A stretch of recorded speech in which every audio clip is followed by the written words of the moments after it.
saw this movie, I thought I got to get this one. I just loved it instantly. What in particular about this story resonated with you? I think being an artist. I mean, I think the whole thing is about, what it is to be an artist, what it is to be. Let's see, how do I say this exactly right? Misjudged or judged, sort of. It's tricky to talk about.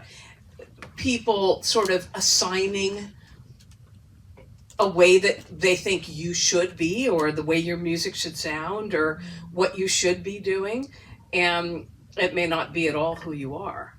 And so, I mean, that spoke to me. And of course, it was funny, and the family story, which I think is the most radical part of the whole film, was so touching and meaningful. But I just think it's one of the smartest things that I've seen in a long time. So, speaking of misjudging you, Yes.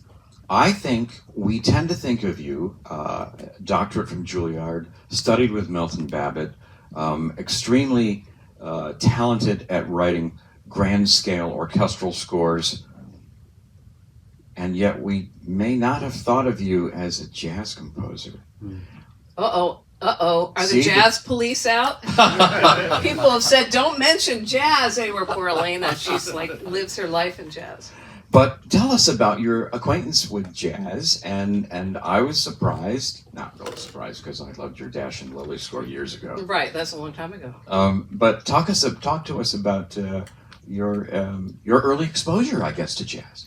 I started listening to jazz, right? My mother, she had the most eclectic taste in music, and she was a painter, and she used to play in her studio, Miles Davis, then Leonard Bernstein, then Igor Stravinsky, then Theodor Bickel, folk songs, then like Zorba the Greek. I mean, every possible kind of music. So that definitely had a huge influence on me. But I grew up playing classical and jazz simultaneously, and I had a great piano teacher who recently died, Helene Mirisch, who equated the two. Like, there was no, oh, jazz is this or classical music is that. It was always the same. And I mean, by the time I was 12, I had memorized every single one of Ella Fitzgerald's scat solos.